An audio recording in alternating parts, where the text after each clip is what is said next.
하나님 말씀 구약 성경 열왕기하 21장 10절에서 마지막 절까지 보겠습니다. 열왕기하 21장 10절에서 26절까지 함께 읽도록 하겠습니다. 여호와께서 그의 종 모든 선지자들을 통하여 말씀하여 이르시되 유다 왕 므낫세가 이 가증한 일과 악을 행함이 그 전에 있던 아모리 사람들의 행위보다 유다를 범죄하게 하였도다.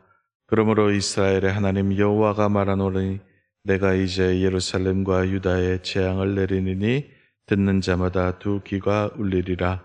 내가 사마리아를 잰 줄과 아합의 집을 다림보던 줄을 예루살렘에 베풀고 또 사람이 그릇을 예루살렘을 씻어버릴지라. 내가 나의 기업에서 남은 자들을 버려 그들의 원수에게 노략거리와 겁탈거리가 되리니 이는 애굽에서 나온 그의 조상 때부터 오늘까지 내가 보기에 악을 행하여 나의 진노를 일으켰음이니라 하셨더라. 므낫세가 유다에게 범죄하게 하여 여호와께서 보시기에 악을 행한 것 외에도 또 무죄한 자의 피를 심히 많이 흘려 예루살렘 이 끝에서 저 끝까지 가득하게 하였더라. 므낫세의 남은 사적과 그가 행한 모든 일과 범한 죄는 유다 왕 역대 지략에 기록되지 아니하였느냐. 므낫세가 그의 조상들과 함께 잠에 그의 궁궐 동산 곧 우사의 동산에 장사되고 그의 아들 아몬이 대신하여 왕이 되니라. 아몬이 왕이 될 때 나이가 22세라 예루살렘에서 2년간 다스리니라. 그의 어머니의 이름은 무술레메시오 요빠 하루스의 딸이더라. 아몬이 그의 아버지 므낫세의 행함같이 여호와 보시기에 악을 행하되 그의 아버지가 행한 모든 길로 행하여 그의 아버지가 섬기던 우상을 섬겨 그것들에게 경배하고 그의 조상들의 하나님 여호와를 버리고 그 길로 행하지 아니하였더니 그의 신복들이 그에게 반역하여 왕을 공중에서 죽이매 그 국민이 아몬 왕을 반역한 사람들을 다 죽이고 그의 아들 요시야를 대신하여 아몬이 행한 바 남은 사적은 유다 왕 역다 지략에 기록되지 아니하였느냐. 아몬이 우사의 동산 자기 묘실에 장사되고 그의 아들 요시야가 대신하여 왕이 되니라. 아멘. 어제에 이어서 므낫세 왕의 시대 두 번째 시간 갖도록 하겠습니다. 므낫세 왕은 유다 14대 왕입니다. 아시는 대로 히스기야 왕의 아들이죠. 다윗을 이어서 다윗 다음으로 훌륭하고 선하고 하나님을 잘 경배했던 그런 히스기야의 아들이었습니다. 12살에 등극을 했죠. 그리고 55년과 긴 세월을 유다를 통치를 했습니다. 긴 세월 동안 정치를 잘했으면 선정을 베풀었으면 좋았을 텐데 므낫세에 대한 성경의 평가는 악하다라는 평가입니다. 므낫세 왕은 아버지 히스기야가 종교개혁을 일으켰죠. 싹 다 모든 우상들을 다 멸했던 거를 이 므낫세는 다시 복원을 시켰습니다. 바알 신상, 아세라 신, 그리고 아수르의 1월 성신을 다시 들여오고, 그리고 성전에 여호와의 제단 외에 다른 이방 신들의 제단을 갖다 놓고 박수, 무당 이런 사람들을 등용을 해서 하나님께서 하지 말라는 짓만 골라서 했죠. 그리고 또 자기 아들을 불 가운데를 지나는 어떤 인신제사도 지내면서 굉장히 악한 일을 행하였습니다. 그리고 또 오늘 16절 말씀 보면은 므낫세가 유다에게 범죄하게 하여 여호와의 보시기에 악을 행한 것 외에도 또 무죄한 자의 피를 심히 많이 흘려 예루살렘 이 끝에서 저 끝까지 가득하게 행하였더라 라고 이렇게 말을 하고 있습니다. 유다에서 제일 악한 왕이 되어버렸습니다. 그리고 이 므낫세 때 죄악의 정점을 찍었죠. 하나님께서 인내하시는 그 인내의 한계를 넘어서서 결국에는 하나님께서 유다를 심판하시기로 작정하신 때가 바로 이 므낫세 왕의 시대입니다. 그 어떤 것으로도 하나님의 심판을 돌이킬 수 없게 되었고 하나님의 심판이 완전히 확정된 때가 바로 이 므낫세 왕의 시대였습니다. 열왕기서에서는 나와 있지 않지만 역대기에 보면은 이 므낫세 왕이 나중에 회개를 합니다. 말년돼서 회개를 했는데 그 회개도 통하지 않게 되었습니다. 하나님께서 그 회개에도 불구하고, 그리고 또 이 므낫세 손주가 누구냐면 요시야 왕입니다.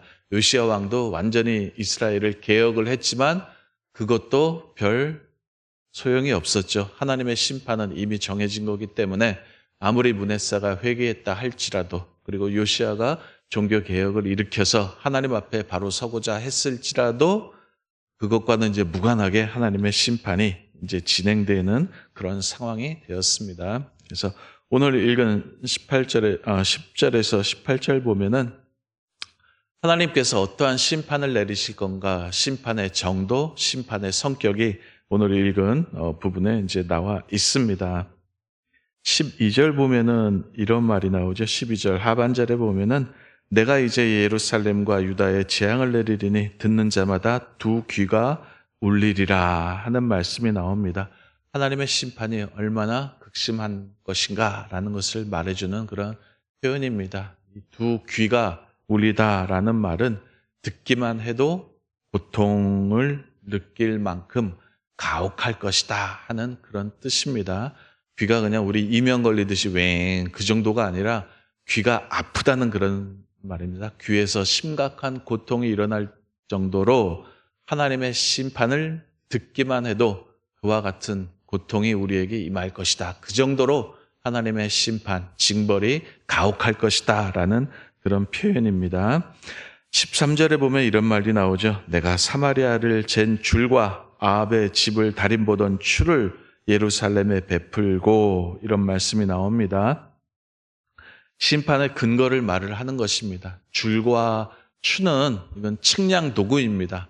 줄, 자 같은 거겠죠. 추는 이렇게 수직을 재는 그런 측정 도구인데 하나님의 심판이 뭐 우발적이거나 임의적이거나 하나님 마음대로 즉흥적으로 하는 심판이 아니라는 그런 뜻입니다. 이미 멸망한 북이스라엘과 똑같은 기준으로 유다를 심판을 하겠다라는 그런 뜻입니다. 그 기준이 뭐냐면은 하나님의 율법이죠. 우리가 흔히 말하는 모세오경, 그 가운데서도 특히 신명기법을 말을 하는 것입니다.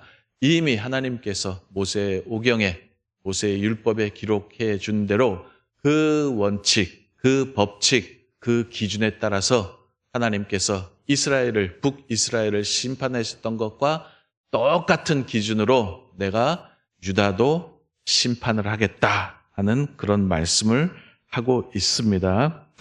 그리고 13절 또 하반절에 보면 이런 말씀도 나오죠. 또 사람이 그릇을 씻어 엎음같이 예루살렘을 씻어버릴지라 라는 말씀이 나옵니다. 심판의 성격이 나오는데 여기에는 두 가지 뜻이 담겨져 있습니다. 여러분들 설거지하고 남은 그릇 어떻게 하죠? 깨끗하게 씻어서 설거지해서 엎어놓죠. 설거지가 끝났다 하는 그런 뜻입니다. 마찬가지입니다. 하나님께서 깔끔하게 마무리를 짓겠다. 심판을 대충 봐주는 듯이 하지 않고 우리가 설거지를 해서 그릇을 엎어놓는 것처럼, 그렇게 해서 끝내는 것처럼 이 심판을 깔끔하게 처리하겠다 하는 그런 뜻이 담겨져 있고요. 또 한 가지 뜻은 뭐냐면은 심판의 목표가 하나님께서 유다 나라를 심판하는 그 목적이 이스라엘의 멸망, 파멸, 망하게 하는 게 목적이 아니라 정화라는 것입니다. 씻어버릴지라는 표현이 그런 뜻이 담겨져 있습니다. 정화, 정결, 하나님의 백성을 깨끗이 한다 하는 그런 뜻이 담겨져 있습니다. 이 심판, 징계가요, 하나님께서 우리를 정결케 하는 하나의 방법이죠. 말씀을 통해서 우리로 하여금 어떤 도덕적이고 윤리적인 사람이 될 수 있게끔, 하나님 앞에서 성결한 사람이 될 수 있게끔 우리를 긍정적으로 이끌어갈 수도 있겠지만, 또 하나의 하나님의 방법이 뭐냐면 심판을 통해서 우리를 정결케 하는 것입니다. 우리 어릴 적에 보면은 잘못하거나 뭔가 못난 짓 하면은 회초리를 맞잖아요. 그죠? 회초리 한 방 맞으면은 정신 바짝 나죠. 그래서 그 행위를 안 하게 되죠. 덜 하게 되거나 안 하게 되는 것처럼 이와 같은 하나님의 심판과 징계가 회초리의 역할을 하게 되는 겁니다. 저 어릴 때도 보면은 난로가 신기해서 겨울철만 되면 항상 이렇게 난로에 이렇게 애들 뭐든지 다 만지려고 하잖아요. 그죠? 난로에 손 갖다 대고 이건 뭐야 하면서 만지려고 하는데 계속 이제 부모님들은 손 대지 말라고 하잖아요. 그러다가 한번 손 대면 어떻게 되죠? 깜짝 놀라가지고 화들짝 놀라죠. 그 다음부터 난로에 손 댈까요? 안 댈까요? 안 됩니다. 이런 것과 똑같습니다. 계속해서 하나님께서 선지자를 통해서 너희들 그러지 마라 말씀을 하는데 나중에는 어떻게 되죠? 한번 된통 돼버리면은 이제 그런 이제 행위들을 안 하게 되는 거죠. 우리 신앙도 그런 것 같습니다. 우리 신앙도 처음부터 모범생으로 그러니까 일직선으로 상향 곡선을 그리면서 신앙생활하는 분들은 거의 없죠. 대부분 보면 왔다 갔다 좌충우돌합니다. 우리의 실수, 잘못, 죄 계속 범하죠. 범하면서 또 이런 표현을 해서 좀 그렇지만 두들겨 맞죠. 죄로 인한 어떤 잘못, 실수로 인한 어떤 그런 징계를 당합니다. 이제 두들겨 맞고 다시 정신 차리고 돌아옵니다. 그러면 다음에 또 그러한 잘못, 죄 안 저질리나요? 또 저질러요. 그죠? 또 저지르고 이런 것들이 우리 인생을 통해서 계속해서 반복이 됩니다. 반복이 되다가 그러다가 나중에 철이 드는 거죠. 그러다 나중에 이제 철이 들고 하나님에 대한 경험치가 쌓이는 거예요. 경험치가 쌓이고 그 속에 나타난 하나님의 마음을 이해를 하게 됩니다. 이때 중요한 것이 뭐냐면은 하나님께서 우리가 실수하거나 잘못하거나 징계를 받는 그때에도 하나님께서 우리를 붙들고 계시다는 겁니다. 이 사실이 중요한 거죠. 우리로 하여금 그냥 뛰쳐나가게, 도망가게 내버려 두시지 않습니다. 그때에도 하나님께서 우리를 붙들고 계십니다. 저와 여러분들이 이 자리에 있는 이유도 마찬가지죠. 하나님께서 일하신 결과죠. 저도 그렇고 여러분들도 그렇고 이 아침에 나온 이유가 무엇이냐면 하나님께서 일하신 결과입니다. 하나님께서 우리를 붙드신 결과로 이 자리에 나와 있고 지금까지 신앙생활을 하고 있는 거죠. 이제 이걸 언제 깨닫죠?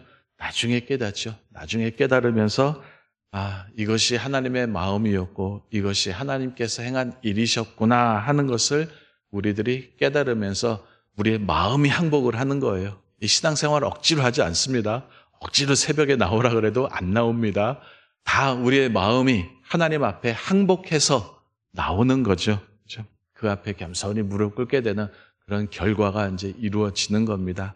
이런 하나님의 일하심의 한 가지 방법이 뭐냐면은 징계와 심판을 통해서 하나님께서 우리를 정결케 하고 깨끗하게 하고 하나님 앞에 온전히 세워나가는 방법이라는 것도 여러분들이 신앙생활하면서 기억해 주시면 좋겠습니다.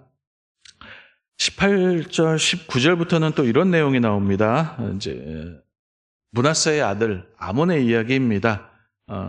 22세 때 이제 등극을 합니다. 그리고 2년간 통치를 합니다.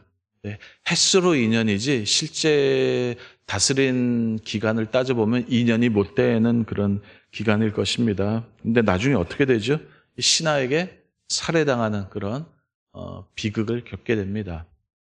성경의 평가는 악하다라고 나옵니다. 그 2년도 안 되는 세월 동안 뭔 일을 그렇게 악하게 했을까라고 생각할 수 있지만 그 이유는 특별한 일을 하지 않았다라는 겁니다. 어떤 개혁이라든지 하나님 앞에 바로 서고자 하는 그런 어떤 행동들, 몸부림이 없었고 전임자, 아버지 이 길을 갔다. 전임자를 답습을 했다. 근데 그 전임자가 선한 길을 갔느냐? 그건 아니죠. 악한 길을 간 그 길을 똑같이 따라갔다라는 의미에서 악하다. 잘못된 관행을 유지를 했고 이 악행이 계속해서 쌓이는 역할을 했다. 그런 의미에서 성경은 악하다라고 평가를 합니다. 그러자 이제 불만 세력이 나타났고 이제 시해를 당하죠. 24살에 이제 죽게 됩니다.